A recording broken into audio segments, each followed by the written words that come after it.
A rehab centre for drink and drug addicts in Newcastle-under-Lyme will close before Christmas. The BAC O'Connor Centre's to shut after a cut in funding from Staffordshire County Council, confirmed by a vote at a cabinet meeting today. Well, our reporter Sian Grezchek is at the centre for us this evening. So what's been the reaction there locally, Sian?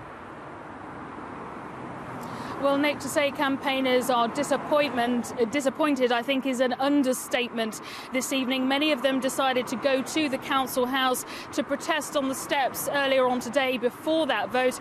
I'm told that a former heroin addict gave a very moving speech in the chamber before the vote was cast, for which he received a round of applause. But it didn't change the result of the vote. And afterwards, we spoke to the founder of the centre, who told us why she's so concerned at the outcome. It means that over 300 families in Staffordshire will lose the service and future. We'll still be treating some people at Burton from Newcastle, but we already have, a huge waiting list at Burton, and we still have a huge waiting list at Newcastle.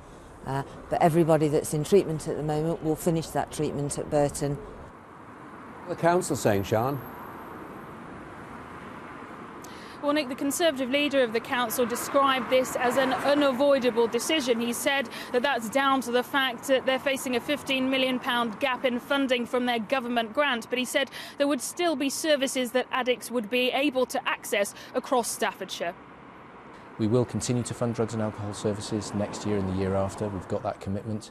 But we won't be able to do it to quite the same level as we have done before. We'll be working with those partners to ensure that the services we provide are safe and adequate for the people that need them.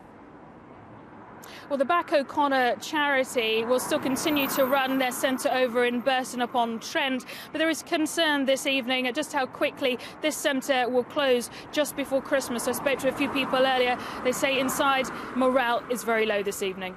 Sian, thank you. And there'll be more reaction to the closure in Morgan in the morning on BBC Radio Stoke tomorrow from 7 o'clock.